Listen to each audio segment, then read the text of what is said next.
여러분 안녕하십니까? 이가혁 라이브 이가혁입니다. 여인영 전 방첩사령관이 지난해 5월쯤 안가 저녁 자리에서 윤 전 대통령이 계엄을 언급했다 이렇게 증언했습니다. 당시 자신은 군은 불가능하다고 말했고 이게 무례하다는 생각에 무릎을 꿇었다고도 증언했습니다. 잠시 후 자세히 전해드리겠습니다. 법정 모욕 행위를 한 김용현 전 국방장관 변호인들에 대해 법원이 감치를 집행하기로 했습니다. 앞서 감치 재판에서도 이 변호인들이 재판장을 향해서 해보자는 거냐 이런 막말을 한 사실이 새롭게 더 드러났습니다. 그럼 오늘 함께할 네 분의 해설위원 소개해드리고 백다잉커 브리핑으로 첫 번째 이슈 보겠습니다.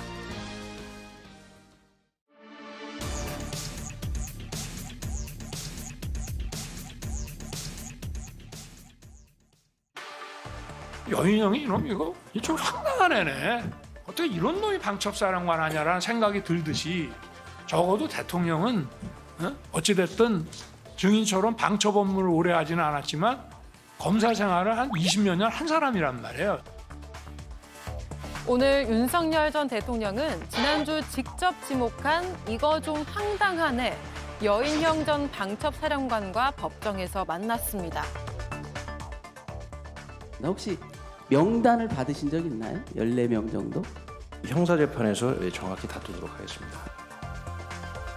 이른바 계엄 행동대장으로 불리는 여 전 사령관. 오늘도 대부분의 증언을 거부했는데요. 하지만 삼청동 안가 회동을 회상하면서는 윤 전 대통령 앞에 무릎을 꿇었던 상황을 상세하게 설명했습니다. 속으로 통수권자이신데 계엄에 대한 군의 상황을 잘 모른다는 생각이 들었다라고 했는데요. 막바지에 다다른 재판, 여인형 전 사령관의 증언은 윤 전 대통령 내란 재판에 어떤 영향을 미칠까요? 네, 오늘 여인영 전 방첩사령관 명단, 이재명 전 대통령, 당시 민주당 전 대표 그리고 우원식 국회의장 등등 14명의 명단이 있는데 그게 어떻게 방첩사까지 잘 하달이 됐느냐 등등에 대한 비밀을 알 만한 인물이기 때문에 오늘 공판이 주목을 받았습니다. 다만 앞서 보신 것처럼 이에 대한 발언은 말을 아끼는 그런 모습이었습니다. 하나하나 좀 풀어보겠습니다. 지난해 5월에서 6월 정도에 삼청동 안가에서 윤 전 대통령이 계엄을 언급했다 이렇게 증언을 했는데요. 한번 이에 대한 저희 영상이 들어와 있는데 이건 정리가 되는 대로 여러분께 보여드리겠습니다. 여인영 전 사령관이 삼청동 안가, 그러니까 지난해 12월 그때가 아니라 훨씬 앞서 5, 6월입니다. 지난해 5, 6월쯤에 회동을 했다. 박진영 의원님, 어떤 부분에 좀 주목을 하셨습니까? 여인영 사령관이 무릎 꿇고 반대를 했다. 또 윤석열 대통령이 군과 계엄에 대해서 모른다. 이런 발언을 했거든요. 아마 이제 본인이 이제 발뺌하고 싶은 거죠. 모든 책임을 윤석열에게 이제 뒤집어 씌우겠다. 이런 생각이고 나는 시키는 대로 했을 뿐이다라는 이야기를 이제 스토리를 만들려고 하는 것 같습니다. 예. 근데 질문을 드리고 싶은 게요. 이분이 방첩사령관으로서 임명되고 전두환도 이제 보안사령관이니까 전 방첩사령관이죠. 그 초상화를 방첩사에 겁니다. 무슨 의미일까요? 저는 윤석열 대통령 주위에 그런 분들 이야기를 좀 들었습니다. 윤석열 대통령을 평소에 아는 분들인데 대통령이 되고 나서 같이 일하자는 제안을 받았는데 이분들이 다 거절했대요. 윤석열이라는 사람이 대통령을 잘할 능력도 안 될 뿐더러 그다음에 다양한 위험성을 가지고 있는 사람이기 때문에 나는 애초에 참여하지 않겠다. 그런 이야기들을 하더라고요. 그러면 여인영 사령관 정도 된다면요. 그 자리를 회피했어야죠. 그게 맞지 않겠습니까? 회피하지 않고 혹시나 이게 실제로 친위 쿠데타이기 때문에 만약에 성공한다면 나는 더 큰 자리로 갈 수도 있어. 그런 생각도 하지 않았을까요? 이게 저는 사람의 욕심이라는 생각도 들고요. 한편으로 윤석열 정부에 참여했던 수많은 사람들의 생각이라고 봅니다. 저는 여인영 사령관을 전적으로 믿을 수 없습니다. 믿을 수 없다. 헌법이 보장하는 비상계엄이라도 현실적으로 불가능하다.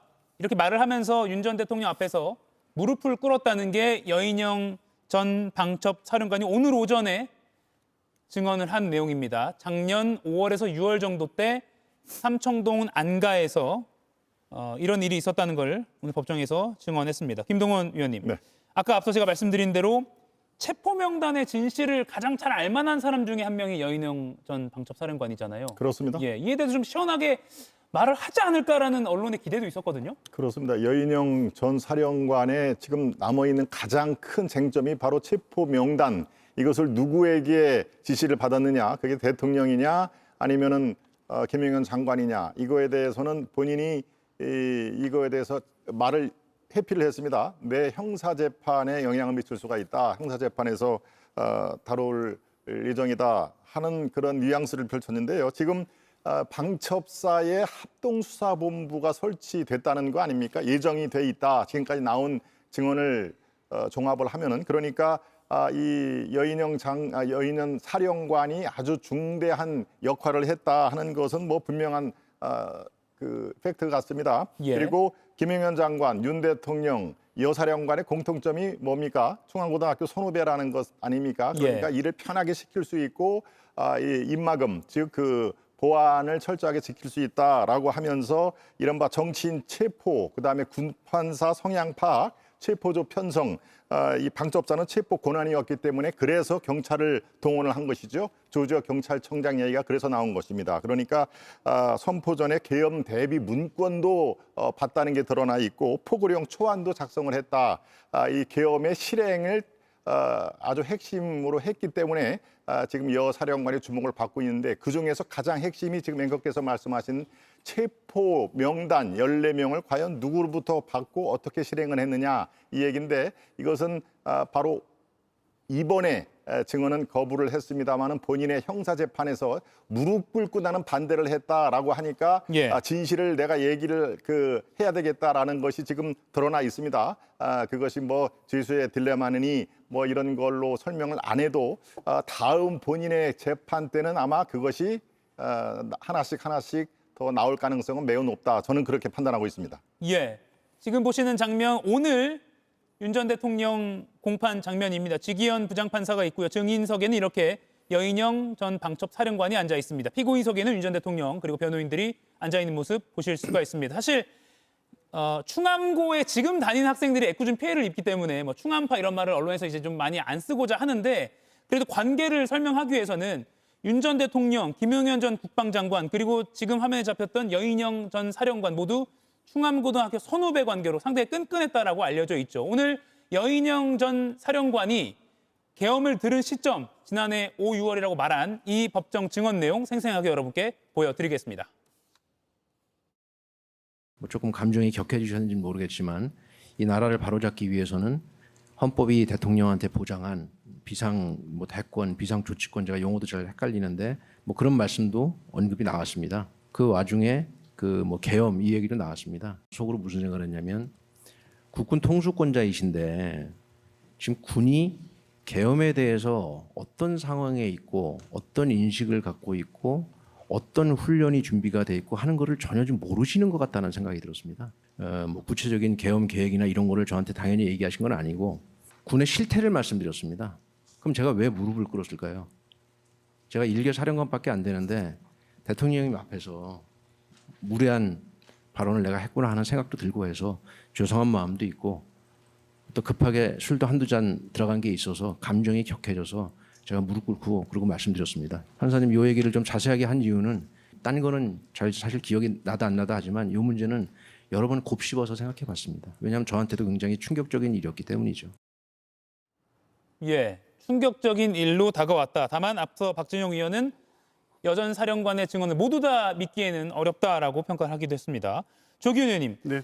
지난 7월에 본인 군사법원 재판에서는 여전 사령관이 후회한다, 온전히 책임지겠다 이렇게 말을 했거든요. 근데 오늘은 뭐 명단 이런 거에 대해서는 말을 좀 아꼈어요. 그러니까 본인이 지금 할 수 있는 말은 저기까지일 겁니다. 저 정도. 예, 명단 얘기도 뭐 일관되게 다 증언 거부로 일관해 왔고요. 저 얘기는 본인은 어쨌든 그 작년 5, 6월 기준으로 계엄 자체가 불가능하다는 현실을 대통령을 설득했다. 여기까지 아닙니까? 예. 그 얘기 뭐 충격받았다고 하는데 그래서 뭐 무릎까지 꿇었다 얘기는 하지만 사실은 그 이후에 안가회동이 수차례 있었고 결정적으로 곽정근 사령관 진술에 의해서 2024년 10월 1일 국군의 날 그 기념식 이후에 회동에서 사실상 비상대권의 구체적인 계획이 논의된 것으로 보입니다. 그 뒤로 최근에 뭐가 나왔습니까? 여인영 장관의 이 삭제됐던 메모가 다시 복원돼 가지고 나왔는데 예. 10월 이후의 메모들에는 계엄을 구체적으로 준비하고 계획한 내용들이 고스란히 들어 있습니다. 거기에 역시 명단이 있고요. 예를 들면 2024년 11월 5일자 메모에는 정보사, 특정사, 수방사, 방첩사의 공동 의견이다. 그래서 실제 북의 도발을 의도하고 계획하는 것을 이 4개 사령관들이 결의하고 준비하고 있고 그런 계획으로 갈 것을 구체하고 있고 11월 9일자 메모에 지금 문제가 되고 있는 체포 명단이 등장합니다. 그리고 이게 명단만 존재하는 것이 아니라 이건 계엄 당일에 홍장원 국정원 2차 장애가 전파가 됐고 거기서 끝난 게 아닙니다. 조지호 경찰청장에게도 그 이전에 전파가 됐습니다. 체포 명단이 존재하고 최초에 누구로부터 받았든 그 명단을 정리했던 건 여인영 사령관이라는 사실, 그리고 계엄 선포와 동시에 실제 이재명 대표 등 주요 정치인들 체포하려는 실행행위로 나아갔다는 사실은 부인할 수 없습니다. 그런데 이 증거에 의해서 이미 사실로 거의 확정돼가는 사실들을 법정에서 부인한다고 한들 의미는 없을 겁니다. 더군다나 윤석열 전 대통령 앞에서 이 얘기를 할 수는 없을 처지이고, 그렇다고 하더라도 본인은 이제 계엄에 반대했었다는 명분 하나를 놓고 그 다음 숨겨진 얘기는 뭐겠습니까? 그런데 군 상황도 모르는 윤석열 전 대통령이 강행했을 뿐이고 나는 지휘 체계에서 어쩔 수 없이 따랐다. 결국 이 정도의 스탠스에서 지금 재판을 가는 것이 본인이 최종 선고에서 양형에서 유리할 거다, 이런 판단을 하는 것 같습니다. 예. 그런데 이미 가담했던 정도와 내용에 대해서 나와 있는 증거들이 내란 중요 임무 종사자의 죄책 중 가장 중한 책임을 물어도 무겁지 않을 만큼의 책임이 드러나고 있습니다. 지금 시점에 오히려 윤석열 대통령 앞에서 사실을 말하고 그 책임을 스스로 지겠다는 태도를 보이는 것이 그나마 군사령관으로서 국민을 이렇게 혼란스럽게 한 것에 대한 마지막 최선의 어떤 태도와 입장이 아닌가 싶습니다. 네. 나는 당시 말렸다라는 스탠스로 가는 건 아니냐, 이런 분석인데요. 탓을 넘기는 것이죠. 책임을 넘기는 그런 취지라고도 볼 수 있는 것이죠. 그런데 윤 전 대통령도 지난 공판 때 오히려 상대방 여인영 전 사령관에게 책임을 넘기려는 듯한 그런 발언을 한 바가 있습니다. 들어보시죠. 도대체 방첩 사령관이라는 놈이 이거 수사에 시읒자도 모르고 이거 검찰총장까지 지낸 사람인데 저 양반이 도대체 이런 거를 여인영이한테 시키고, 이게 좀 연결이 좀 잘 안 되지 않습니까? 대통령이 지시하지도 않았는데 네. 일개 군의 삼성 장군인 밤촉사령관이 이재명 야당 대표, 우원식 국회의장, 한동훈 여당 대표를 구금하고 심문하겠다고 하는 거는 그러면 방첩사령관 혼자 생각이란 말씀이십니까? 아니고 이 친구 이거 좀 이상하네라는 생각이 들었으면 피고인 부하에게 책임을 전가하시는 건 아니죠? 아니 그 얘기를 하는 게 지금 아니에요. 예, 김기웅 의원님. 저것도 지난주 저 영상이 나오고 나서 윤 전 대통령이 여인영 전 사령관에게 책임 넘기는 거다, 이런 분석이 나왔는데 오늘은 반대로 여인영 전 사령관이 나는 말렸다, 윤 전 대통령을, 이런 취지의 발언을 한 거거든요. 어떻게 이 상황 보십니까? 그러니까 우선적으로 계엄 자체가 곧 불법은 아닙니다. 물론 그 계엄을 했을 때 온전한 조건 하에서 이루어졌다면 그건 문제가 아닌데 본질적인 건 뭐냐? 여러 정치인들을 불법으로 체포한 게 사실이냐? 그 부분이 관건입니다. 그렇기 때문에 여인영 전 방첩 사령관이 윤석열 전 대통령으로부터 지난해 5월에서 6월경에 이런 계엄에 대한 얘기를 좀 들었다고 해서 그게 그 자체로 문제가 되는 건 아닙니다. 다만 제가 앞서 말씀드린 것처럼 국회의원, 정치인들을 체포를 했다. 이거는 불법적인 거죠. 근데 핵심은 뭐냐? 그 명단을 윤석열 당시 대통령이 홍장원 1차장한테 전한 건 아닙니다. 그러니까 뭐라고 했냐면 이번 기회에 다 잡아들여라, 정리해라. 그 얘기를 홍장원 1차장은 들었다는 거고, 이른바 명단을 들었는데 그게 14명에 이르는 정치인 명단이라는 거죠. 핵심은 그 정치인 명단을 오늘 여인영 전 방첩 사령관이 그 명단을 대통령한테 들었다, 아니면 김영원 전 장관한테 들었다, 이거를 확실하게 얘기했을 때 윤석열 전 대통령의 계엄이 곧 내란이 될 수 있는지 여부가 관건이거든요. 어떻게 본다면 앞서 우리 위원들께서 말씀하셨지만 여인영 전 방첩 사령관 입장에서는 나는 말렸다는 이런 부분이지 그 다음에 굉장히 논쟁적인 중심이 되는 그 워딩에 있어서 체포 명단을 누구한테 구체적으로 받았는지에 대한 진술이 나와야만 계엄이 곧 내라는지 여부에 대해서 좀 더 명확해지지 않을까 싶습니다. 박지영 의원 의견 들어볼게요. 불법 계엄은 내란입니다. 절차적으로 국무회의를 제대로 하지 않았고요. 포고령에서 헌법을 위반했고 그렇기 때문에 불법 계엄이고 그리고 계엄령이라는 것이 군대가 동원되기 때문에 군사 쿠데타입니다. 정확하게 그렇게 규정을 해야 되는 거고요. 이 상황을 보면서 참 부창부수다. 똑같은 사람들끼리 정권의 권력력을 가지고 운영하면서 거의 참 표현이 그렇습니다만은 권력을 향유했구나 그런 생각이 듭니다. 얼마나 비루합니까? 대통령은 부하에게 책임을 떠넘기고 부하는 대통령에게 책임을 떠넘기고 이런 사람들이 정권을 가지고 있었기 때문에 이런 불법 계엄이 일어나지 않았나라는 생각이 들고요. 저는 좀 더 소급해 보자면은 윤석열이라는 사람이 저 정도의 수준이라는 것은 사실 가까이 있었던 사람들은 다 알았다고 합니다. 그럼에도 불구하고 윤석열 정부에 참여했던 것은 그 사람들이 기회주의적으로 권력을 누리고자 하는 사람들이었다라는 그 주의를 둘러싼 정치 집단들에 대해서도 저는 책임을 묻고 싶습니다. 예. 한 가지만 제가 좀 더 네, 조기현 의원님. 말씀드리면 지금 김기웅 대변인께서 이제 이 체포 명단을 대통령이 지시했나 여부가 계엄이 곧 내란으로 연결될 수 있느냐의 관건인 것처럼 말씀하시는데요. 이미 위헌 위법한 계엄 선포 자체로서 내란죄는 성립한다는 것이 97년 신김포의 쿠데타에 대한 내란 재판의 판례입니다. 내란은 국헌문란 목적으로 폭동을 일으키는 것이고 국헌문란 목적이라는 것은 헌법에 설치된 기관의 권능을 무력화시키는 겁니다. 그 기간은 상당 기간이면 됩니다. 그러니까 단기적으로 무력화시켜도 성립이 되는 게 내란죄인데 계엄군을 국회에 투입시킨 행위 자체로서 이미 내란죄의 구성 요건은 성립됩니다. 그 구체적 실행 행위로서 주요 정치인을 체포하는 행위는 부수에서 일어나는 행위일 뿐이고 내란죄의 성립 여하에는 결정적 영향을 미치는 요소는 아니라는 말씀을 드립니다. 예. 변호사의 조기현 의원의 설명이었습니다. 오늘 재판에서 여인영 전 사령관 휴대전화를 복원한 그런 결과물도 일부 제시가 됐습니다. 이때 뭐가 있었냐면요. 어떤 메시지가 있었는데 이게 특검은 계엄을 사전에 준비한 정황이라 이렇게 보고 있습니다. 제가 말로 읽어드리겠습니다. 휴대폰, 사무실, 자택 주소 확인 이런 문구가 적혀 있었고요. 또 이재명, 한동훈, 조국, 정청래 등의 이름이 메모처럼 이렇게 휴대폰에 기록이 되어 있었다고 합니다. 여인영 전 사령관은 이거 특검이 멋대로 스토리라인을 만들었다 주장을 했고요. 이게 내가 뭐 누굴 받아 적은 게 아니라 혼자 끄적거렸다 이렇게 항변을 했습니다. 이거 한번 의견을 들어볼게요. 김동원 의원님, 혼자 적은 거래요. 네. 이거 납득이 되십니까? 혼자 끄적끄적한 것이다라고 했는데 저것은 객관적으로 볼 때 그럴 수는 없는 것이죠.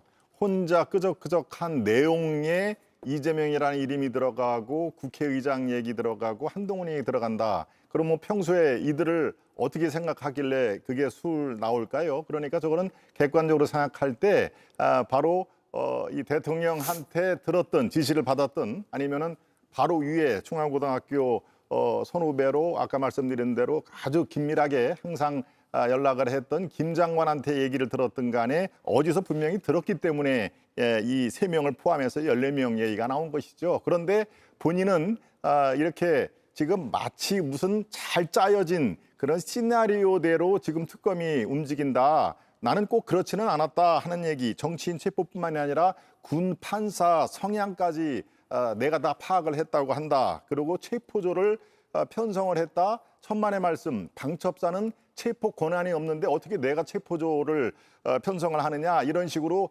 본인이 억울하다. 즉 죄를 나한테만 다 뒤집어 쓴다는 거. 이거는 내가 받아들일 수가 없다라고 하는 의미에서 무릎 꿇고 애절하게 대통령한테 얘기를 했다라는 그 말과 혼자 끄적끄적한 것은 본인이 이 책임을 경감을 하기 위해서 약간 도피성 그런 그 자세라고 봐야 되겠죠. 그러니까 이게 특검이 멋대로 스토리라인을 만든 것이다라는 그중에 몇 가지는 내가 한 거 아니다라는 것을 이제 강변을 한 건데요. 아마 본인 재판에서 오늘 재판에서 못다 한 얘기는 아마 더 강하게 그리고 구체적으로 이 스토리라인은 틀렸다. 바로 이게 진실이다라는 얘기를 할 가능성은 매우 높다. 저는 그렇게 보고 있습니다. 예, 지금 알려진 바에 따르면 여인영 전 방책사령관의 이 스마트폰 기록을 보면 포고령 위반 최우선 검거 및 압수수색 이런 문구도 있고요.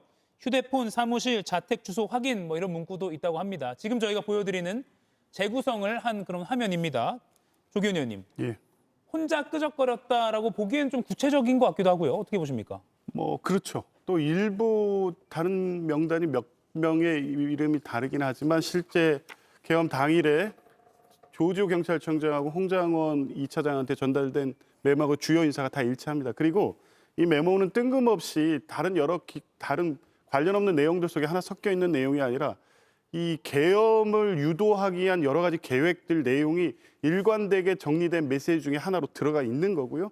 이게 11월 9일자, 2024년 11월 9일자 메모인데 그 직전 메모에는 어떤 것이 있냐면 실제 북의 군사 도발을 유발해야 되는 내용에 대해서 구체적으로 적시가 돼 있고 그 내용에 대해서는 정보사, 수방사, 방첩사, 특전사가 내용을 공유하고 있고 의견을 같이 한다는 입장을 내고 있습니다. 그 직후에 체포 명단이 와 있습니다. 이미 이 시점 기준으로 해서 계엄을 한다는 것이 구체적으로 계획돼 있고 실행 계획으로서 주요 정치인을 체포한다는 계획까지 나와 있었다. 이렇게 보는 게 합리적이고 이 명단에 대해서 어떤 방식으로 이 명단을 작성하는지는 그 한 달 전쯤 메모에 또 있습니다. 아까 말씀하신 이 포고령 위반자를 우선적으로 검거한다는 내용, 휴대폰이라든가 주소지를 확인한다는 내용. 그러니까 이 맥락을 전체적으로 연결시켜 보면 아까 말씀드린 대로 10월 1일 국군의 날 행사 직후에 그때 곽정근 사령관도 얘기했던 것처럼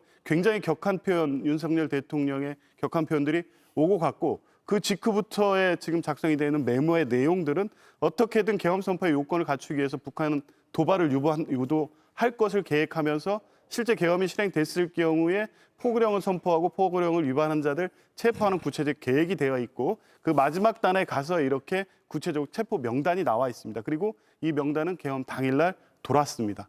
이게 두서없이 끄적인 메모라고 어떻게 인정할 수 있겠습니까? 적어도 최소한 설득력 있는 명분으로 본인을 변명해야지 이렇게 명확한 증거가 있음에도 불구하고 한 부분만 끊어내서 단편적으로 이렇게 이 변명한다고 해서 그 변명을 들어주거나 그 변명의 신빙성을 인정하기는 매우 어려울 것 같습니다. 예. 지금 보여드리는 이 그래픽 화면은 법정에서 제시된 내용을 저희가 재구성한 내용이라는 점을 다시 한번 말씀드립니다. 이 얘기를 잠깐 해볼게요. 2023년 2월에 윤 전 대통령이 당시 이제 현직 대통령이죠. 국정원 업무보고가 끝나고 소폭이라고 하죠. 소주와 맥주를 섞은 폭탄주. 이걸 돌렸다. 너무 취해서 윤 전 대통령이 당시에 경호원들에게 엎혀서 나왔다. 이런 윤건영 민주당 의원의 제보를 통한 그런 주장이 나왔습니다. 박지영 의원 의견 먼저, 이거 뭐 길게 평론할 건 아닌 것 같습니다. 어떻게 보세요? 그 순간에 국정이 마비되고 대한민국의 안보 위기가 왔던 겁니다. 자, 또 있습니다. 10월 1일 날 군 장성들 모아놓고 또 폭탄주를 거의 뭐 비슷하게 마셨다는 겁니다. 예. 만약에 그 순간에 북한의 도발이라든가 국가 안보 상황에 위기가 처하면 어떻게 됩니까? 대통령이 어떤 판단을 못하는 거예요. 즉 국정원 때 소폭을 마셨던 이건 또 대한민국의 정보 상황이 마비가 됐다는 이런 뜻입니다. 이 사람 자체가 대통령으로서 국정을 운영할 만한 기본적인 자질이 없는 상황이고 그 당시 상황은 대한민국이 마비됐다. 이렇게 해석하는 것이 저는 맞다고 봅니다. 예, 마비됐다. 김기웅 의원 어떻게 보세요? 뭐 술을 마신 부분에 대해서 국정이 마비됐다 그렇게까지 얘기하는 부분에 대해서는 저는 동의하기는 좀 힘들고요. 사실상 이 내용은 적절하지 못했다는 부분은 어떤 도덕적 비판이 아닐까 싶습니다. 이른바 이제 해병대 특검 관련해 가지고 이른바 VIP 경로설이 나왔습니다. 근데 이번에 해병대 특검이 밝혀낸 게 뭡니까? 윤석열 전 대통령이 당시 화를 냈다. 화를 냈다가 중요한 게 아니라 그래서 실질적으로 수사 외압을 했는지가 중요한데요. 수사 외압과 관련해서 영장을 특검에서 청구를 했는데 관련된 사람 모두가 기각이 됐습니다. 그리고 무엇보다도 그렇다면 구명 로비가 있었느냐가 관건이었습니다. 근데 구명 로비와 관련해서 기소된 사람 한 명도 없었습니다.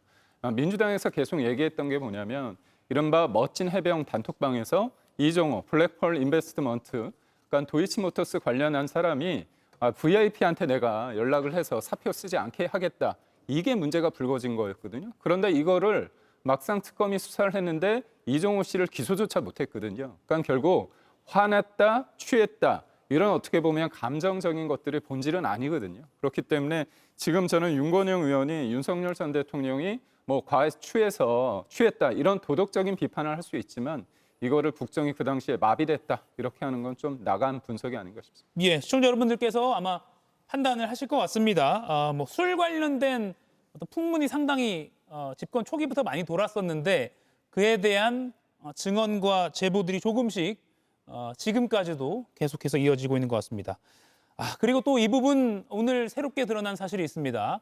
오늘 한덕수 전 총리의 내란 재판도 진행이 됐는데 지난주에 김용현 전 법무장관 변호인들의 법정 모독 행위가 추가로 드러났습니다. 감치 신문 절차는 비공개로 진행이 되었습니다. 그런데 그 신문 과정에서도 법정 모욕 행위가 있었습니다. 권모라는 자는 재판부를 향해서 해보자는 거냐, 공수처에서 봅시다. 이렇게 진술을 했습니다. 이 부분은 기존의 감치 결정에 포함이 안 된 별도의 법정 모욕 행위입니다. 이에 대해서는 별도로 감치 재판이 진행될 예정임을 말씀을 드립니다.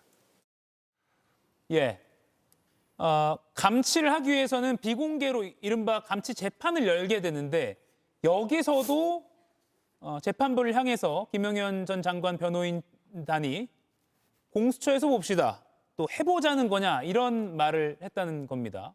그리고 이진관 재판장을 고소했다라는 그런 소식도 보도로 알려져 있습니다. 김동원 위원님, 네.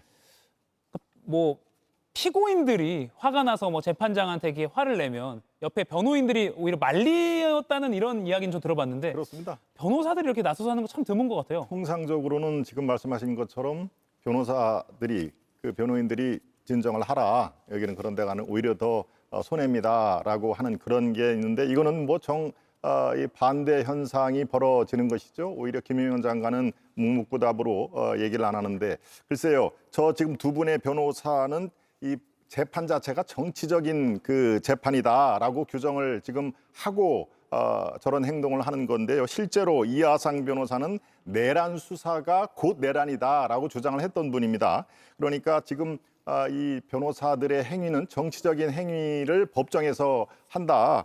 실제로 법정 방청권이 있어야 저 안에 들어간다는 것은 하나의 규율 문제인데 그것을 무시하고 나 김용현 장관 변호인이니까 내가 여기 좀 들어가야 되겠소. 이렇게 이진관 부장판사도 물론 좋은 얘기를 부드러운 얘기를 하면 되는데 약간 언성을 높이는 그런 상황이기 때문에 국민들이 보기에는 아주 이 잘못된 그런 그 쌍방간의 어떤 그 공방인데요. 이하상 변호사의 그 어떤 사람인지를 간단하게 이분이 자유통일당의 전신이죠. 국민혁명당이라고 있었습니다. 거기에 대선 경선 후보까지 했던 이른바 정치에 매우 관여를 했던 분이시죠. 이름도 원래는 이하상이 아니었는데 카톨릭 순교자 정하상 선생의 이름을 기리고자 이름을 따서 이름을 바꿨더라고요. 그러니까 우리가 볼 수 있는 아주 평균적인 변호사하고는 관계가 꽤 있다라고 하는 건데요. 감치 결정이 불법 행위다라고 주장하는 거에 대해서는 글쎄요. 지금 현직 이 판사가 내린 결정 이것을 변호인이 정면으로 이 거부를 하는 거에 대해서 국민들의 시선은 어떻게 볼까? 절대 이 변호사와 김용현 장관한테 우호적인 그런 그 정서를 받지는 못할 것이다라는 의미에서 이해가 안 되는 행동으로 저는 판단을 하고 있습니다. 자기 정치를 하는 것이다 이렇게 좀 분석을 하시는 거네요. 네. 박지영 의원님, 지난주에 서울중앙지방법원 차원에서 강경 대응을 예고했어요. 아마 그래서 이진관 부장판사도 오늘 한덕수 전 총리 공판 전에 이렇게 좀 설명을 충분히 한 것 같습니다. 네, 이 변호사들이 자신이 변호하는 이제 피고인들에게도 불이익을 끼칠 뿐더러요. 사실 법조 전체에 대해서 이 공정성 문제라든가 이 권위를 해치는 그런 역할들을 하게 되는 거죠. 예. 근데 따지고 보면 이건요. 저는 뭐 조희대 대법원장이나 지기현 판사의 원인 제공이 있었다고 봅니다. 지기현 판사가 재판정 운영하는 거 보십시오. 뭐 이 가족 오락관도 아니고 저런 이야기들을 해도 웃으면서 다 넘어가지고 스스로 권위를 해치니까 저런 분들이 저런 행동을 하는 거예요. 실제로 제가 봤을 때는 저분들에 대해서 강력한 조치를 하고 있는 이진관 판사만이 그나마 이 법조의 권한을 지키고 있지 않나 그런 생각이 들고요. 김용현 피고인이 변호사 바꿔야 되지 않을까요? 그런 생각도 들고 한편으로 보면 대한변협에서도 저분들에 대해서 어떤 징계라든가 조치를 해야 되지 않나 뭐 이런 생각까지 듭니다. 네. 예. 다시 한번 이게 상황을 정리해드리면 지난주에 법정 모독 발언을 해서 이진관 판사가 김용현 전 장관 변호인 2명에게 나가라라고 하고 감치 결정을 내렸습니다. 그래서 비공개 감치 재판을 받았고 서울구치소로 갔는데 당시 서울구치소에서 이 변호사들이 신원 진술을 안 하니까 신원이 특정 안 된다, 절차상으로 진행할 수가 없다라고 해서 법원의 승인을 받아서 일단은 석방을 시킨 그런 상황이었고요. 그런데 오늘 이진관 부장판사가 당시 못했던 중단됐던 이 집행을 다시 하겠다라고 밝힌 겁니다. 그리고 여기에 더해서 당시 감치 비공개 재판에서 또 재판장을 향해서 해보자는 거냐, 공수처에서 봅시다 이런 모독 발언을 해서 이에 대해서 추가로 또 감치 결정을 또 했다 이렇게 요약을 할 수 있을 것 같습니다. 조기현 위원님. 그러니까 감치를 기존에 했던 건 재집행한다는 거고 추가로 그 감치 재판 받을 때 모독 발언한 거 또 감치한다 이거죠? 그렇습니다. 예. 추가 감치를 하겠다는 거고요. 예. 이미 20일 감치 결정은 나와 있는 상태고 집행만 중지돼 있는 상태였습니다. 좀 전에 말씀하신 대로 서울구치소에서 신원 확인이 안 된다는 이유였는데요. 선뜻 납득이 어렵죠. 다 아는 전 국민이 다 아는 사람들이고 변호사 이름도 알고 특정하고 뭐하는 활동하는지도 알고 있습니다. 예. 근데 다만 어쨌든 형식적 법 절차에서는 이름과 신원이 완벽하게 특정돼야 된다는 요구를 서울구치소에서 한 것이고 그래서 일단 집행을 정지시킨 것이지만 아마 중앙지법에서 보완을 해서 집행을 할 것으로 보이고 이번에는 아마 집행되지 않을까 싶습니다. 그리고 감치 재판 과정에서 있었던 추가적인 어떤 법정 모독 행위에 대해서도 당연히 취해야 될 조치입니다. 저는 법정에서 재판장의 이 절차 진행에 대해서 이해하는 사정은 가끔 있습니다. 거칠게 요청을 하는 경우도 있습니다. 그 경우에 감치 결정을 받습니다. 감치 결정은 법정 질서를 소란하게 하는 경우에 일시적으로 질서 회복을 위해서 일단은 감치 이 재판을 하겠다는 이유로 유치해 놓고 끝나고 나서 반성하고 그리고 다시 질서 있게 앉아서 재판에 임하면 결정을 안 합니다. 그런데 지금 이하성 변호사 등 이분들은 지난 이 김용현 그때 내란 재판 과정에서부터 실제 법정 모독, 모욕, 소란 등 행위를 일관되게 하고 있습니다. 이것은 실제 재판을 위한 것이 아니라 본인의 정치 행위를 하고 있는 것이고 결국에 김용현 장관 관련해서는 증거를 탄핵하고 증거의 신빙성을 탄핵하는 방식으로 해서 김용현 장관의 주장을 뒷받침하는 변론 행위를 하는 것이 아니라 이런 방식으로 시간을 끌어서 결국 구속기한을 도과시키고 그렇게 한 이후에 다른 활로를 찾아보기 위한 전략으로 보이는데요. 통할 리 없다. 결국 이렇게 갈 경우에는 계속적으로 김용현 장관의 책임도 있기 때문에 구속기한은 연장될 거고 다른 혐의로 기소된 다른 사건에 의해서 구속영장이 재신청될 것이기 때문에 이런 전략이 통하지 않을 것이다. 그렇다면 결국 본인들의 정치를 하는 것으로밖에 볼 수 없습니다. 예. 뒤에 오늘 한덕수 전 총리 재판 이야기도 좀 해야 되는데 백다 앵커에게 좀 넘겨야 될 것 같습니다. 오늘 양 당의 이야기도 좀 많이 있어서요. 두 번째 이슈로 넘어가겠습니다. 백다 앵커가 브리핑으로 준비하고 있습니다. 레드 스피커 장동혁입니다. 여러분, 이제 이재명을 향해서 국민들께서 레드 카드를 들 때가 되었습니다. 이재명 아웃! 지난 주말 거리 위에 서서 눈시울을 붉힌 국민의힘 장동혁 대표. 오늘 아침에 공개된 TK 지역 국민의힘 지지율은 직전 조사 대비 10%포인트 정도 하락했습니다. 반면 이재명 대통령의 대구, 경북 지지율은 상승했는데요. 대한민국 국민으로서 본국이 잘 되나 안 되나, 본국이 뭐 하고 있나, 또 계엄하는 거 아닌가, 더 이상 본국 걱정하지 않도록 본국에 대해서 자부심 가질 수 있도록 최선을 다하겠습니다. 이 대통령 순방 종료 후 국정 지지도 그리고 정당 지지도에는 어떤 변화가 있을지 관심이 쏠립니다. 네, 우선 어제 경남 창원이었죠. 여기서 열렸던 국민의힘 규탄대회 분위기 좀 바로 김기웅 의원께 여쭙겠습니다. 어제 혹시 참석을 하셨나요? 창원까지는 가지 못했습니다. 예. 참석 못했고요. 아무래도 이제 부산 그리고 어제는 창원에서 해서 전국적으로 다음 달 2일까지 장외 집회를 합니다. 근데 저희가 뭐 국회 내에서 손을 다 놓고 광장으로 거리로 나가는 건 아니고요. 저희가 국회 내에서 할 수 있는 거는 충분히 하면서 시간을 조금 쪼개서 장외 집회를 하는 겁니다. 지금 저희 국민의힘 같은 경우는 의석수가 107석입니다. 그런데 지금 대통령 이번에 대통령이 공동 피의자로 얽혀 있는 대장동 일당의 항소심이 포기됐습니다. 그것으로 인해서 대장동 일당들은 7,400억 원 정도의 추징금이 소위 말해서 공권력에 의해서 세탁이 돼서 떵떵거리고 본인들이 나와서 쓸 수 있게 됐습니다. 그리고 이재명 대통령이 얽혀 있기 때문에 특경법상 배임 관련해서도 이재명 대통령은 무죄 받을 가능성이 커졌습니다. 여기서 끝나는 게 아니라 민주당은 배임죄를 없애려고 합니다. 왜냐? 이재명 대통령께서 배임죄로 재판이 받을 수 있기 때문입니다. 그렇다면 이게 단순한 건이 아니고요. 재판이 중지되고 재판을 아예 삭제해서 공소 취소를 통해서 재판을 아예 삭제하고 그리고 대법관을 늘리려 하고 4심제를 통해서 헌재에서 4심제를 통해 또 만약에 대법원에서 유죄가 나오더라도 4심제를 통해서 무죄를 만들고자 하는 일련의 흐름 속에 있거든요. 그런 상황 속에서 이거는 헌정 질서가 유린돼 있다. 그래서 우리 의석수만으로는 제한적이기 때문에 국민과 함께 같이 하겠다는 그런 어떻게 보면 절박한 심정에서 거리로 나갔다 이렇게 말씀드립니다. 예.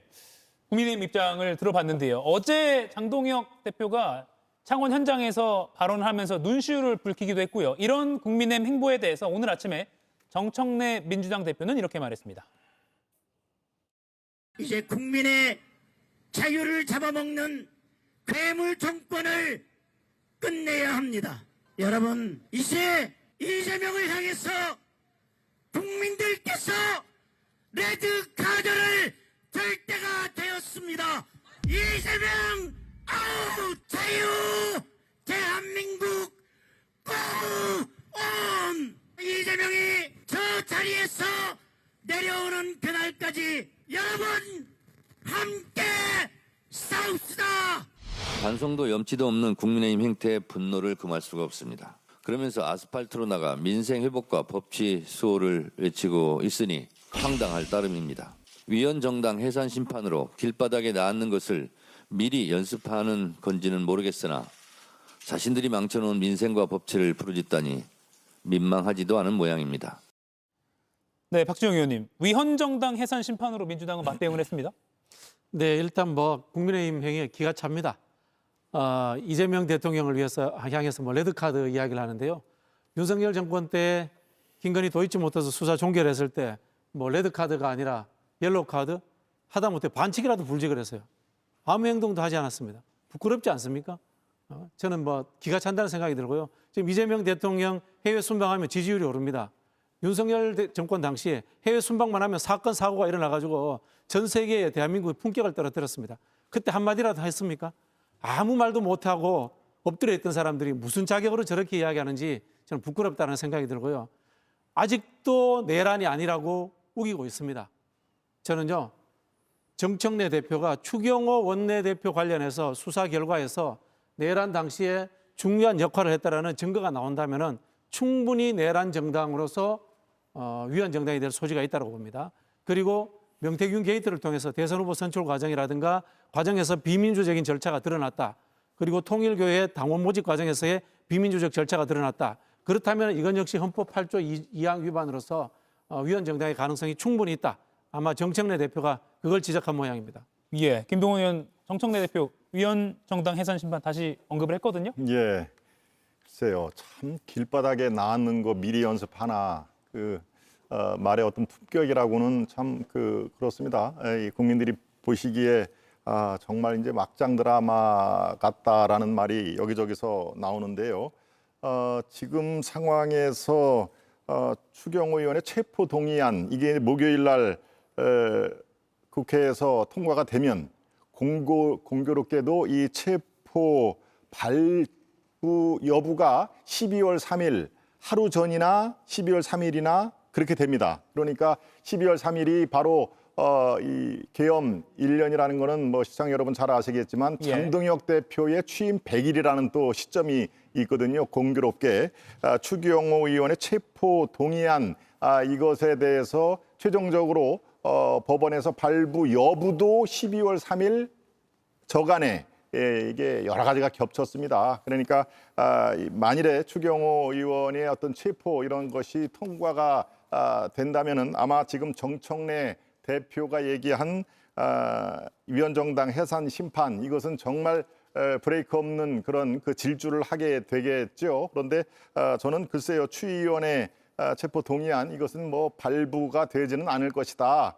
그렇게 의도적으로 의원총회를 이렇게 방해를 해서 이런 계엄의 해제를 방해를 적극적으로 그런 그 행동을 했다라고 저는 이 보기에는 매우 어렵기 때문에 글쎄요 12월 3일이 이래저래 굉장히 중요한 그런 얘기가 됩니다. 그래서 12월 3일 날 취임 100일의 어떤 메시지 이게 분명히 나오기는 분명히 나옵니다만은 예. 과연 어떤 수주에서 어떤 고강도로 이것이 나올까라는 것은 바로 추위원의 어떤 그 체포 동의안 이거하고도 매우 밀접한 연관이 돼 있다라고 해서 12월 3일이 지금 이 전국에 가장 큰 분수령이 될 가능성이 매우 높다 이렇게 판단을 하고 있습니다. 예, 말씀하신 것처럼 어느덧 12월 3일이 곧 다가오네요. 계엄 1년이 가까워졌습니다. 오늘 발표된 리얼미터 여론조사 정당별 지지도를 보여드릴 텐데요. 그중에서 대구 경북 응답자의 조사를 결과를 보여드리겠습니다. 오른쪽 지금 11월 3주차가 오늘 발표된 건데 국민의힘이 지난주에 발표된 11월 둘째 주 발표 때보다 무려 10.5%포인트가 하락했습니다. 대구 경북에서 이런 수치가 나왔습니다. 민주당은 상승세죠. 국민의힘은 지난주에 57.2에서 오늘 46.7%가 됐습니다. 이거는 김기웅 의원께 여쭐게요. 지금 이 결과 어떻게 좀 분석을 하실 수 있겠습니까? 우선적으로 그 국민의힘을 지지하는 분들 입장에서는 정치적 효능감에 대해서 좀 보시는 것 같습니다. 이재명 정부 특히나 이번에 항소 포기 사태를 거치면서 야, 이 정도 되면 이재명 대통령, 이재명 정부 그리고 민주당이 너무 하는 거 아니냐. 그리고 검사들이 본연의 당연히 검찰로서는 수사를 하는 게 본래 본연의 존재 이유 아닙니까? 이거에 대해서 문제 제기를 하는데 징계를 하겠다. 그리고 그 항소 포기와 관련해 가지고 관여된 의혹이 있는 그 사람을 서울지검장으로 임명까지 했습니다. 이런 상황 속에서 좀 더 국민의힘이 이 전국에 있어서 예. 주도권을 가지고 제대로 쌓아야 되는데 그러지 못한다는 그런 일부의 어떻게 보면 실망감도 제가 볼 때는 있다고 볼 수 있고 또 한편으로는 강성 지지자들뿐만이 아니라 외연을 좀 넓혀야 되는 거 아니냐 그런 양쪽으로부터의 어떤 저희 입장에서는 압박 예. 그런 것들이 좀 저렇게 지지율의 하향으로 나온 게 아닌가 싶습니다. 조기현 의원님, 대구 경북에서 국민의힘이 저런 성적을 받았습니다. 어떻게 분석하세요? 상대당이지만. 당연한 결과죠. 대구 경북이 보수의 심장이라고 하고요. 전통적으로 국민의힘을 압도적 절대적으로 지지해 오셨고 민주당으로서는 더 노력해야 되는 지역인 건 분명하지만 그만큼 자존심도 꽤 높은 지역이고 그런 분들입니다. 그런데 최근에 국민의힘의 행보를 보십시오. 정광훈과 함께하고 극우 세력과 귀합해서 지방선거를 치른다고 하고 또 이 황교안, 우리가 황교안이다 이렇게 가고 있습니다. 이거는 적어도 보수의 자존심을 지켜달라는 대구 경북의 목소리와 완전히 배치되는 행보를 하고 있는 것입니다. 보수의 자존심을 완전히 팽개치고 있다. 이런 평가가 지역에서부터 나오는 거죠. 그런데 그 심각성을 전혀 인식 못하는 겁니다. 이렇게 핵심적인 극우 세력을 끌어안고 가면 대구 경북은 당연히 따라올 것이다. 매우 오만한 태도도 저는 이게 일시적으로 나타난 현상이 아닐 거라고 봅니다.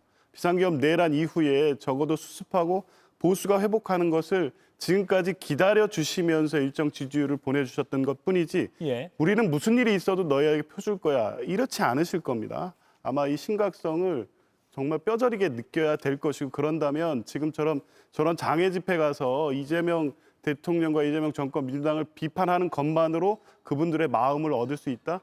중도는커녕 기존에 본인들을 지지해왔던 대구, 경북, PK 거기서부터 민심이 떠나가고 있다는 이 징표임을 절감하셔야 될 것 같습니다. 예, 뭐 흔히 콘크리트 지지 받는다라고 알려진 TK 지역에서 국민의힘 정당 지지율이 한 주 전보다 10.5%포인트가 떨어진 리얼미터 조사 결과가 있어서 보여드렸고요. 그런데 같은 조사에서요.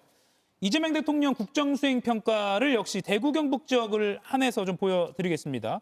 보면 7.5%포인트가 상승했습니다. 물론 전체적으로 부정평가, 빨간색이 부정평가인데요. 부정평가가 좀 많긴 합니다만 대구 경북 지역에서요.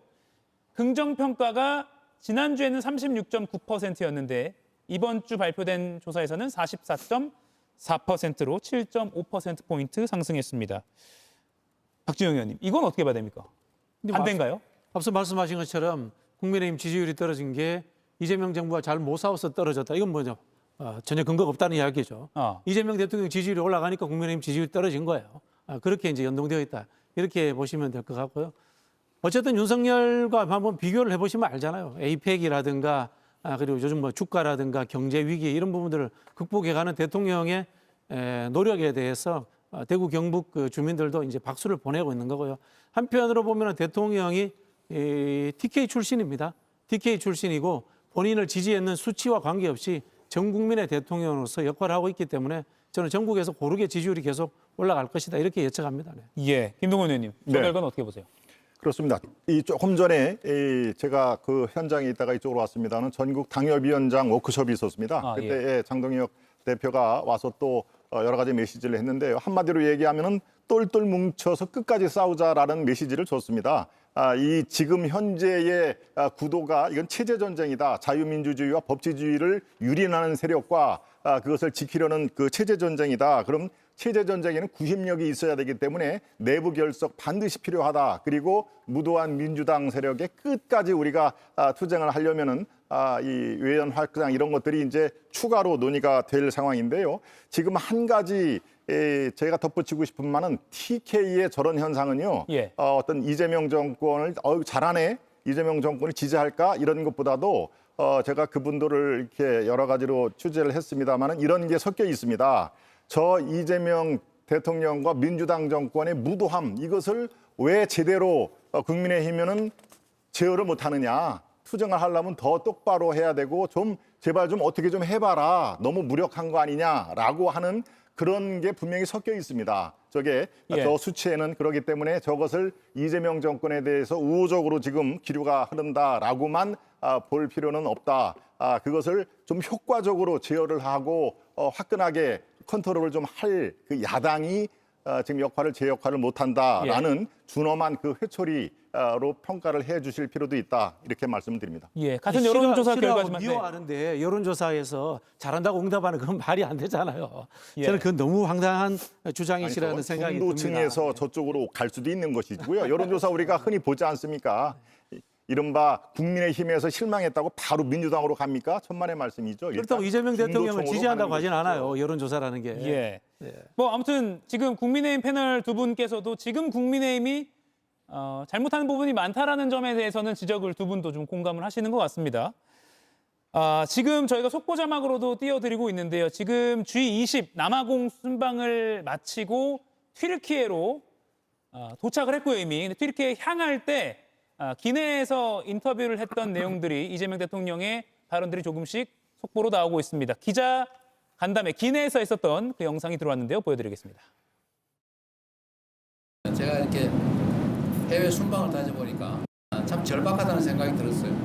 또 한편으로는 정치 또 국정이 하기에 따라서 참 많은 걸 할 수 있겠다 그런 자신감도 생깁니다. 몸이 좀 피곤하긴 하지만 참 보람 있는 일이라는 생각이 들긴 합니다. 그래서 앞으로는 어디 갔습니까? 일정 짜는 사람들 누구예요? 의전 팀장입니까? 이 양반이 공보 출신인데도 이게 기자회견을 안 하고 저도 죽을 지경입니다. 무슨 일정을 이렇게 정상 외교 순방 일정을 이런 식으로 어디 이집트 가면 박물관이라도 한번 가봐야지 세상에. 네? 하루 종일 뺑뺑이 돌리다가 바로 다른 나라 그것도 밤에 출발해가지고 새벽에 도착해 또 뺑뺑이 돌리고 좀 반성하세요. 네, 오늘 이 대통령의 순방 일정을 보고 딱 1년 전에 윤석열 당시 대통령이 페루와 브라질에서 에이펙과 G20을 갔었는데 당시의 상황에 대해서 최근에 법정에서 조기현 의원님 네. 약간 외교 결례성으로도 비춰질 수 있는 발언을 한 게 있어요. 계엄 직전에 페루, 브라질 갔는데 가서 보니 좀 사는 나라는 뭐 원조해달라는 등 소위 포퓰리즘적 좌파 정부 정상들을 대거 초대해 놨더라 이런 발언을 해서 논란이 됐었는데 이게 좀 대비된다 이런 여론도 있더라고요. 그렇죠. 그 발언 듣고 이 큰 혼란을 겪었지만 이 비상계엄 이 이후에 지금 현재의 대통령이 윤석열이 아니라는 게 얼마나 다행스러운 일인가라고 국민들은 생각하실 것 같습니다. 외교라는 게 이런 거죠. 이재명 대통령 지금 기내 간담회에서 말씀하신 것처럼 밖에서 보면 K민주화, K푸드, K문화 전 세계가 인정하고 있습니다. 그런데 우리나라 안에서만 이렇게 아웅다웅하고 이것이 오히려 세계가 평가하는 우리의 국가적 위상을 깎아내리고 있다. 그것이 극단적으로 간 상황이 작년에 12.3 비상계엄 내란이었습니다. 이재명 대통령의 행보를 통해서 외교의 중요성을 다시 한번 확인하고 있고 국익 중심의 외교가 어떤 것인지를 다시 한번 보고 있다. 이런 것을 느낄 수 있는 정상 외교였습니다. 예, 김경님 짧게요. 저희 이재명 대통령이 잘한 게 있습니다. 뭐냐면 윤석열 대통령이 한미 동맹 그리고 문재인 정부 때 어떻게 보면 한쪽으로 확 일본에 대한 어떤 적개심을 기초한 한일 셔틀 외교를 복원한 게 있습니다. 그거를 계승을 했거든요. 그래서 민주당 대표 시절에는 일본과의 관계를 뭐라고 표현하셨냐면 더러운 자위대의 군합발이라고 하셨는데 대통령이 됐을 때는 윤석열 정부의 한미 동맹 강화와 한일 셔틀 외교 복원을 잘 지금 계승하셔서 그런 면에서는 다행스럽다는 생각이 듭니다. 예, 뭐 당대표 때와 대통령의 또 역할이 달라질 수 있으니까요. 그 부분 또 말씀해 주신 것 같습니다. 못다한 토론은요, 저희가 마수 토론에서 이어가도록 하겠습니다. 네 분은 여기서 보내드리겠습니다. 고맙습니다.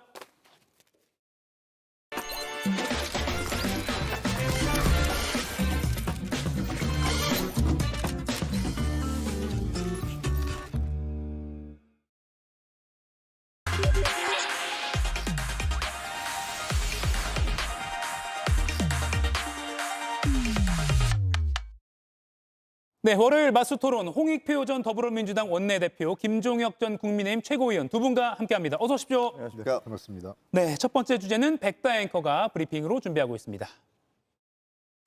나머지 이 정성호, 조국, 추미애 이 세 분 민주당 측 장관들하고 좀 다른 줄 알았는데 뭐 그냥 도망가시던데요. 저는 얼마든지 언제든 어디서든 전 현직 법무장관들에게 대장동 항소 포기 토론 도전장을 내밀었던 한동훈 전 국민의힘 대표. 내가 응할 생각이 없다. 다만 간족거리는 태도 좀 바꿨습니다. 장동혁 대표가 하자 그러면 할 것 같습니다. 곧장 조국 혁신당 대표의 제안을 수용한 장동혁 국민의힘 대표. 한 전 대표가 띄운 전현직 법무부 장관 토론 제안이 현직 당대표 토론으로 옮겨붙었습니다. 한동훈 견제용이에요. 한동훈 전 대표 부각되지 못하게 하는 일이라고 한다면 장동혁 대표는 무조건 뛰어들 것 같습니다. 정청래 민주당 대표, 과연 토론에 참전할까요?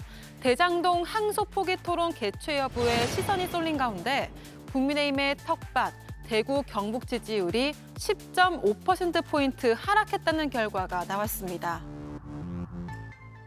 네, 첫 번째 키워드는 장동혁 리스크에 TK 민심도 흔들 일단 이렇게 잡아봤습니다. 앞서 네 분과 토론했던 연장선상에서 같은 여론조사 결과를 보고 두 분의 의견도 좀 들어보겠습니다. 여론조사 보여주시죠.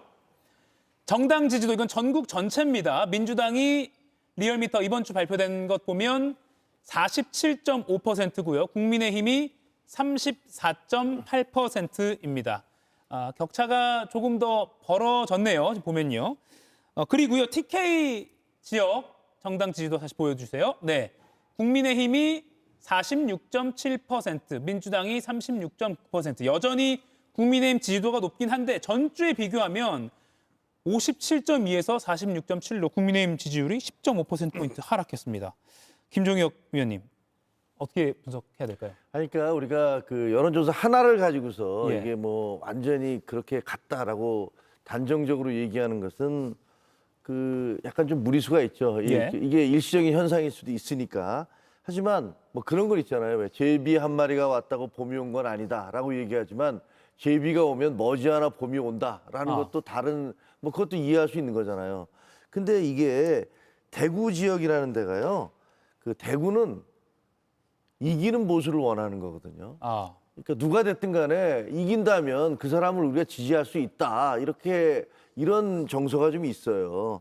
지구 들어오는 건 못 보겠다. 이런 느낌인데 과거에 이제 이준석 그 대표에 대해서 박근혜 전 대통령 탄핵하는데 앞장섰지만 이준석 대표 경선 때 가서 어쩔 수 없었다. 이건 받아들여야 된다 하니까 대구가 전폭적으로 지지해서 젊은 30대 영선의 이준석 대표를 만들어 놨단 말이에요. 왜냐하면 이준석을 내세우면 우리가 이길 수 있다라는 그런 생각이 있었기 때문이에요. 근데 지금 대구 쪽에서, 대구 경북 쪽에서 저런 식의 어떤 여론이 나온다는 건 혹시 그동안에 몇 달 동안 지켜봤는데 이거 좀 아닌 것 같다. 이 장동혁 대표나 현대 지도부로는 보수가 이길 수가 없을 것 같다라는 그런 생각이 지금 이제 퍼져갈 수도 있는 거거든요. 그래서 뭔지 잘 모르겠어요. 이게 그런 느낌이 구체적으로 이제 드러나기 시작한 것인지 아니면 뭐 일시적인 어떤 여론조사에서 드러난 일시적인 현상인지는 조금 더 추세를 봐서 다음에 이런 것들이 계속 이어진다면 그러면 이제 대구는 굉장히 심각한 상황에 접어들고 있구나라고 볼 수가 있는 거죠. 어떻게 분석하십니까? 네, 우선은 한 주의 여론조사이기 때문에 저게 구조화됐다 이렇게 보기는 아직은 어려울 것 같아요. 한 뭐 몇 주 정도 저런 추세가 하락 추세가 이어지거나 과거에 비해서 10% 이상 낮아지는 여론조사 반복된다면 저는 일정 정도 구조화된다 이렇게 볼 수 있는데요. 아직은 한 주이기 때문에 단정지을 수 없습니다. 다만 어쨌든 한 10% 정도 하락된 걸 갖고 분석을 해본다면 크게 두 가지 이유가 있는 것 같아요. 우선은 대통령 지지율이 많이 올랐거든요. 그러니까 대통령 지지율이 오른 거는 외교안보 관련돼서 최근에 그 UAE하고 남아공, G20 등등 순방 외교의 성과가 일정하게 대구 경북 지역에서도 대통령 지지율이 여당의 지지율을 끌어올리면서 상대적으로 국민의힘 지지율을 낮췄다 이렇게 보는 것 같고요. 두 번째는 이 보수 지지에 대한 어떤 피로감인데요. 이 피로감은 두 가지 형태가 기인합니다. 하나는 아까 앞서도 한 분이 얘기하셨는데 일단 실망감이 있을 수 있어요. 그러니까 그 실망감 뭐냐면 왜 제대로 못 싸우냐, 제대로 견제 못하냐 이것도 분명히 있을 겁니다. 그러나 또 하나는 불안감이라고 할 수 있어요. 불안감 뭐냐면 과거 저희가 민주당이 야당 시절에 광주 전남 쪽에서 지지율이 폭락하는 경우가 있어요. 이 경우는 뭐냐면 그 전국적으로 뭔가 이 신뢰받는 정당이 못 되면서 나타나는 현상인데 이 경우에는 고립에 대한 불안감이 생깁니다. 이 우리 지역만 이 정당을 지지하고 있는 거 아닌가? 에 대한 불안감이 형성되는 거죠. 지금 TK 같은 경우는 전국적으로 지금 국민의힘보다 상당히 민주당 지지율이 높게 나타나고 있잖아요. 그러면 겨우 TK에서 버텨주고 있는 건데 이 TK에 계신 분들이 이러다가 우리만 고립되는 거 아니냐? 우리만 어떤 이 보수의 섬처럼 남아 있는 거 아니야? 이게 그냥 보수를 넘어서 장동혁 대표의 행태가 극단적 지지층을 가면 우리가 보수의 어떤 성지는 맞지만 우리가 극단 세력의 성지가 될 수 없지 않나라는 그런 불안감들이 일정 정도 작용하는 거예요. 그래서 아까 얘기했던 실망감과 불안감 이것은 종이 한 장 차이거든요. 그런 측면에서 두 가지가 그 보수 지지에 대한 전통적 보수 지지에 대한 피로감으로 작용하고 있는 건 아닌가 생각됩니다. 실망감과 불안감. 그러니까 탈출해야 되는 건가? 이런 불안감. 알겠습니다. 그런데 이런 상황에서요. 지금 12월 3일이면 장동혁 국민의힘 대표가 취임 100일이 된다고 합니다. 이때 어떤 메시지를 낼까? 뭔가 이걸 계기로 해서 외연을 확장하는 계기로 만들 것인가? 아니면 계속 이런 방향을 유지할 것인가? 어떻게 예측하세요? 일단 그 이전에 한동훈 대표하고 저희가 지도부에 있을 때는 비상계엄이 났을 때 이 비상계엄은 우리가 부인해야 되는 거고 윤석열, 김건희 부부와 절연해야 된다라고 얘기를 했는데 그게 받아들여지지 않고 그렇게 주장하는 사람들이 쫓겨난 거잖아요. 그다음에 1년이 지났는데 사실 보면 장동혁 대표가 들어선 이후에도 대선에서도 졌고 장동혁 대표가 들어선 이후에도 지금 보시다시피 지지도가 오히려 떨어지는 그런 기현상이 나타나고 있어요. 아마 장동혁 대표는 뭐 비상계엄에 대해서 사과할 겁니다. 12월 3일 날 되면 사과를 하는데 문제는 그게 진짜 사과해야 되는 거거든요. 예를 들면 우리가 일본에 대해서 뭐라 그럽니까? 일본에서 이렇게 얘기합니다. 이거 굉장히 과거의 식민지 지배로 한국민들에 대해서 다대한 그런 상처를 드린 데 대해서 통속의 염을 가지고 있습니다. 라고 사과를 해. 그래 놓고서 독도는 우리 땅입니다. 일본 땅입니다. 그리고 다케시마 아니 저 뭐지 그 야스쿠니 신사에 가서 계속 그 조공을 참배하고. 드려요. 예. 참배를 해요. 그럼 우리가 보면서 저게 무슨 사과야? 장난치냐? 이렇게 생각할 거 아닙니까? 마찬가지로 비상계엄에 대해서 그거는 뭐 국민들에게 피해를 드려서 대단히 죄송합니다. 이렇게 얘기해 놓고서 그다음에 탄핵은 잘못된 것이다. 라는 입장을 견지한다면은 그러면 국민들이 그걸 받아들일 수 있겠습니까? 무슨 장난칩니까? 이렇게 얘기할 거예요. 그러니까 진정한 사과를 하려면 우리가 어떻게 윤석열 그 대통령이나 그 부인과 절연을 할 것인가 이런 부분을 단호히 얘기하지 않는다면 아마도 아무도 그걸 믿지 않을 거예요. 그리고 오히려 그렇게 하면 그 역효과를 내서 지지도에 당 지지도가 더 떨어지는 그런 그 부작용을 낳을 수도 있다 이런 생각이 듭니다. 그리고 지금 예상하시기에는 어설프게 해서 부작용 나올 것이다 이렇게 예상하신 거죠? 어설프게 할 가능성이 커요. 왜냐하면 지금 장동혁 대표의 입장에서는 본인을 강력하게 지지했던 전환길류 그러니까 이른바 우리가 극우라고 얘기하는 사람들의 눈치를 안 볼 수가 없는 거 아니에요.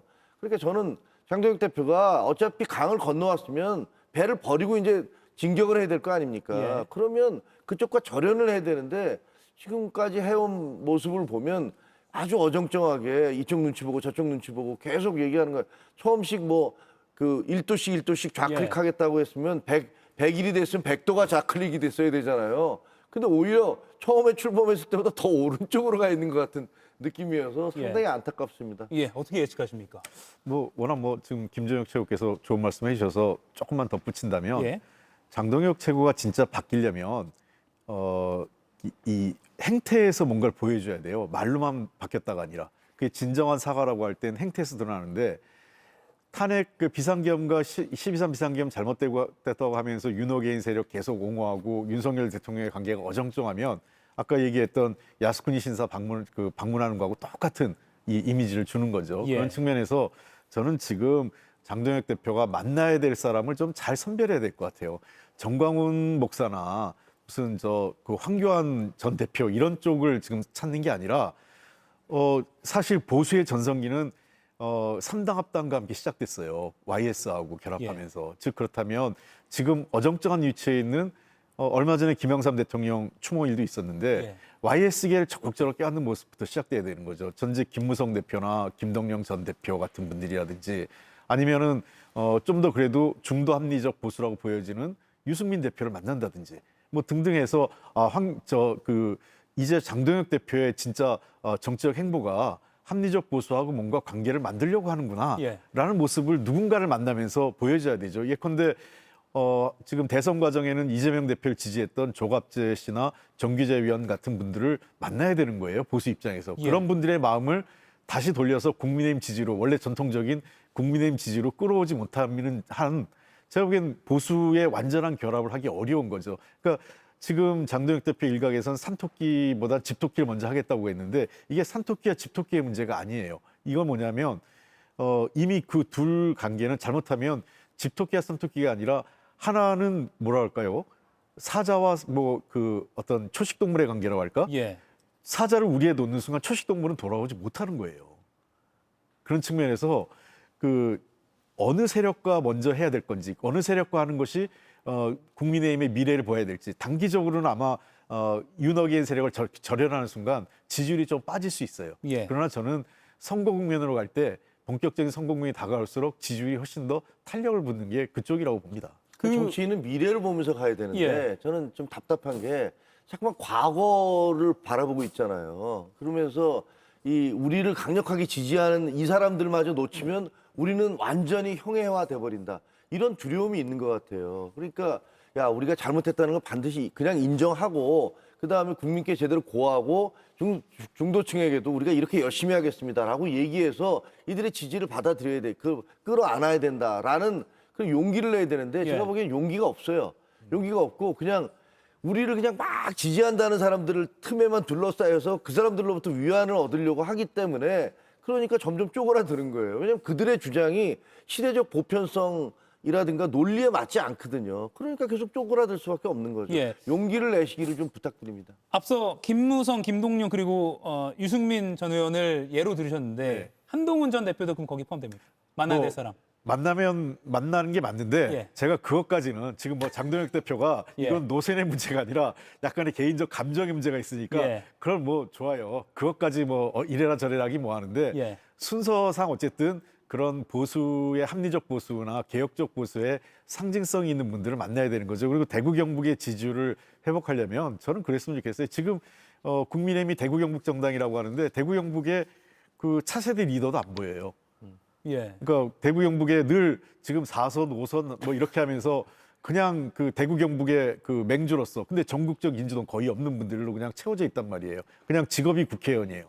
이렇게 해가지고는 안 되는 거예요. 대구에 사실 보수의 맘다니 같은 사람이 나와야 되는 거예요. 아, 보수의 맘다니. 뉴욕에서 선풍적으로. 예, 그런 식으로 그 뭔가 보수를 내가 대구 경북에서 날 밀어주면 내가 국민의힘을 바꿔버리겠다. 예. 내가 대구시장으로 끝나는 게 아니라 대구 경북을 거기에서 시작해서 국민의힘을 확실히 변화시키겠다라는 그런 그 주장을 하는 뭔가 젊고 새로운 리더십을 이 지방선거에서 발굴해내야 가능한 예. 건데 뭐 그나물의 그 밥, 그 계속 대구 경북에서 국회의원 했던 분들이 또 이름 나오고 그래봤자 예. 제가 보기에는 대구 경북 분들은 그러면 미래가 안 보이는 거죠. 왜냐하면 빅테크 같은 희망주나 가치주가 있어야 주식이 오를 수 있는 거 아니에요. 근데 그런 건 하나도 안 보이는 거죠. 예.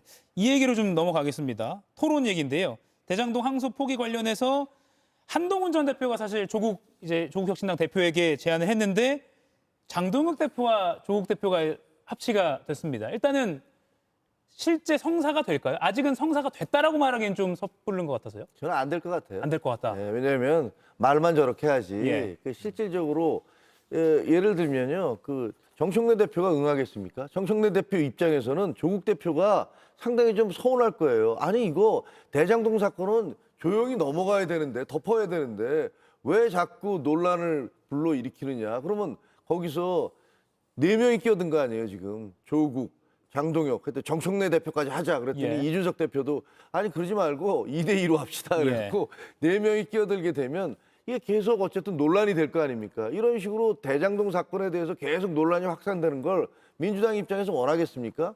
괜히 긁어 부스럼 만든다고 조국 대표에 대해서 섭섭한 마음을 가질 것 같고요. 응하지도 않을 것 같아요. 그리고 그 좀 속된 말로 예. 아니 메시 같은 공격수 그다음에 손흥민 같은 공격수 빠진 김 빠진 맥주 같은 토론회가 되면 실질적으로 가장 강력한 그 공격수가 한동훈이었잖아요. 한동훈 전 대표가 계속 그것을 문제 삼고 그다음에 그 언론사에 나가서 토론을 계속했대. 그 앵커들하고 계속 예. 얘기를 하면서 이걸 확산시켰는데 그 당사자는 빼놓고 나머지 사람들끼리 모여서 토론을 하겠다고 하면 이게 무슨 진짜로 김 빠진 맥주같이 되지 않겠습니까? 예. 저는 이제 정치의 수준이 갈수록 떨어지는 것 같아요. 이런 걸 볼 때마다. 왜냐하면 사실 한동훈 대표가 저 토론 제안할 때 핵심 내용은 7,400억에 관련된 그 추징금을 민사소송으로 그 가능하냐 이 문제 갖고 따져보자. 가능하다고 하는데 난 안 된다 이렇게 하면서 하는 거였거든요. 예. 그러니까 실질적인 내용은 굉장히 실무적인 내용이었어요. 그러니까 이게 당대표들이 나설 토론이 아닙니다.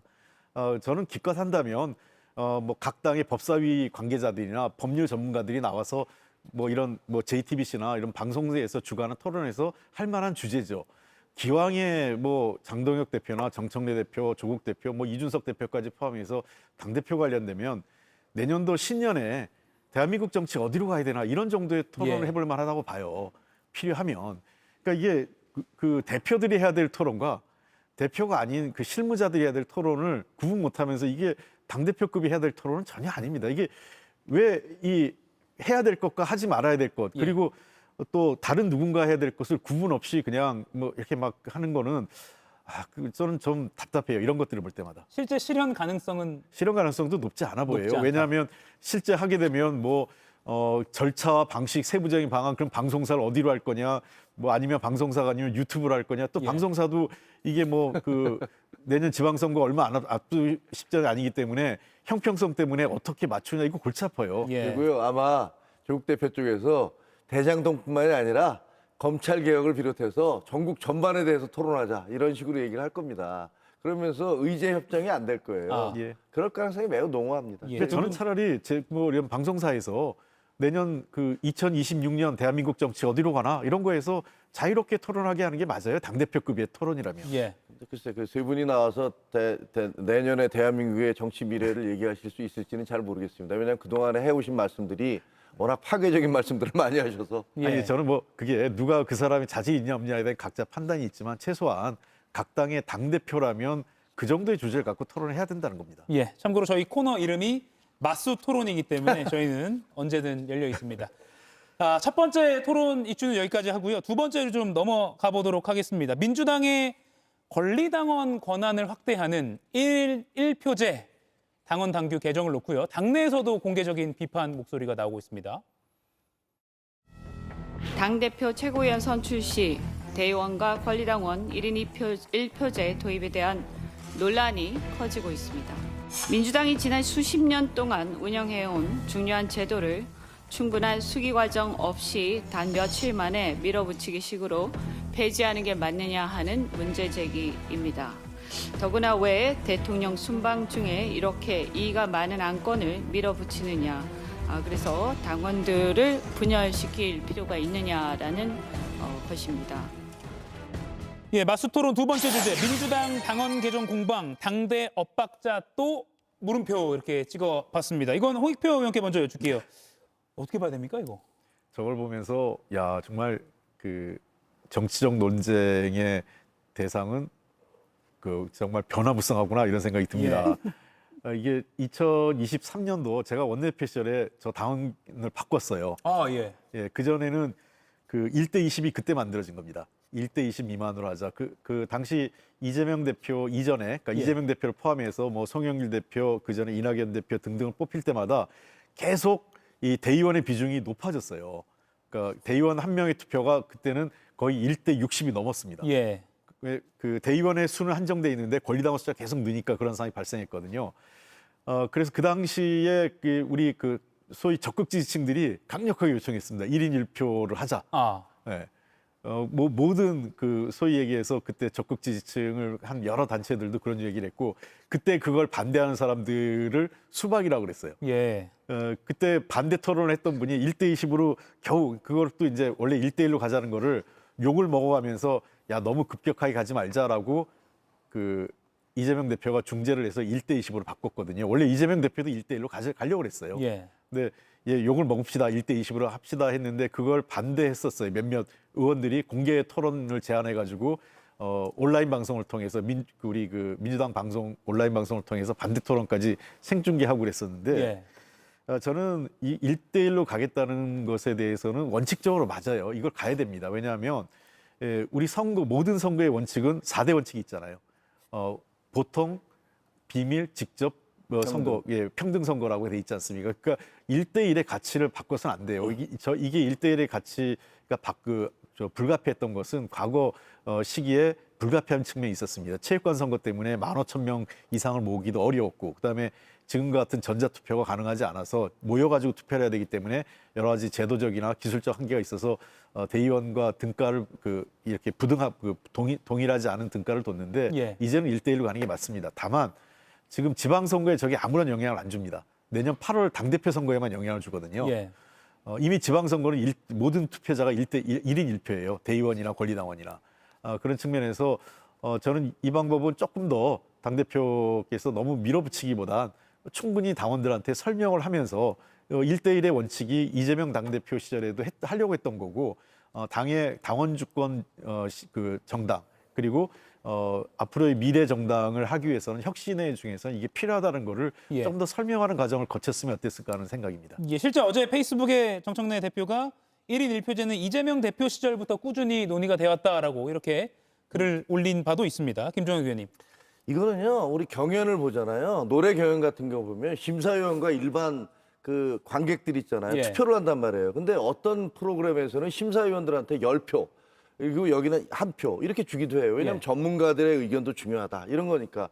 어떻게 보면 이제 정치에서도 그 그냥 권리당원과 대의원들이야 여기 시도의원들이라든가 무슨 뭐 당협위원장들 뭐 오랫동안 정치를 했던 사람들이니까 이런 사람들이 감정에 휩쓸리지 않는 채 어떤 좀 더 의사결정에 영향을 미치는 게 중요하다라고 생각할 수도 있어요. 그러니까 어떤 게 맞다고 할 수는 없어요. 그래서 민주당은 처음에는 60대 1 이상이었잖아요. 그러다가 20대 1로 줄었다가 이제 갑자기 1대 1로 하겠다니까 이거 갖고 싸우는 건데 근데 무엇이 옳고 그른지는 각자 그 당에 달린 문제인데 저는 궁금한 게 아니 도대체 집권한 지 몇 달도 안 됐는데 왜 그렇게 싸우는 거예요 내부에서.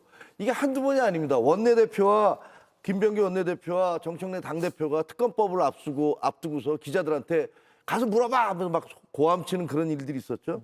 근거하면은 또 대통령 비서실장이 나와서 대통령은 제발 정쟁에 좀 끌어들이지 말라라는 공식 기자회견까지 했어요. 그리고 또 검사장 18명을 그 경찰이 고발한다는 문제를 놓고 원내대표와 그 법사위에 있는 김영민 의원과 서로 막 공방이 좀 뒤책임질래? 그러니까 내가 질 테니까 알아서 뭐 신경 쓰지 마. 이렇게 나와서 막말 공방까지 지금 오고 있는데 막판에는 이제 이 대의원과 권리당원 문제까지도 놓고서 서로 최고위원들이 뭐 회의하다 말고 나가버리는 이런 거 있고 그다음에 최종 결정을 또 연기하겠다 이런 얘기가 나와서 연기됐습니다. 국민들 입장에서는 왜 그렇게 국민들을 불안하게 만드느냐 이런 것들에 대해서 좀 따져 묻지 않을 수가 없어요. 마지막 30초 드릴게요. 저는 정청래 대표가 좀 보완했으면 좋겠어요. 왜냐하면 대의원제는 불가피한 측면이 있어요. 그럼 대의원과 권리당원에 결정할 수 있는 결정권의 차격을 줘야 돼요. 투표권의 차등이 아니라 결정 권한에 일부 차등을 둘 필요가 있다는 거고 두 번째는 권리당원을 돈 1, 2천원만 내면 모든 투표권을 주는 방식에서 예를 들면 교육 이수라든지 당원 교육을 의무화한다든지 이래서 권리당원에 일정 의무를 둬서 그걸 준수한 사람에게 그 투표권을 준다든지 이런 그 보완을 하는 게 필요하다고 생각을 합니다. 보완책을 도입해보는 거 어떻겠냐 이렇게 제언을 해주셨습니다. 일주일 연기됐다고 하니까 그 사이에 또 어떤 토론이 오갈지 민주당 내 상황도 좀 지켜봐야 될 것 같습니다. 두 분과의 토론은 여기서 마무리하겠습니다. 고맙습니다. 네. 연예인 삼촌이 좋아요 좀 눌러줘. 아무것도 안 올렸어? 16세 미만은 기본으로 비공개 계정임. 그래서 팔로우한 친구들끼리만 볼 수 있어. 너 정말 안전에 철저한 녀석이구나. 안심의 진심. KG에게는 보입니다. 더 큰 기회가 열리는 새로운 세상이. 무한한 가능성을 향해 KG. 위 건강이 필요한 순간은 매 순간. 위 건강이 필요한 매 순간. 위 건강엔 메스틱. 대한민국 넘버원 메스틱. 역시 프롬바이오. 마이 에먼스 스페이스. 일상에 맞춰 취향에 따라 좋은 휴식은 에먼스럽게. 에브리웨어 에브리 모먼트. 에먼스. 지난주 윤석열 전 대통령은 여인영 전 방첩사령관에게 책임을 돌리려는 듯 이렇게 말했습니다.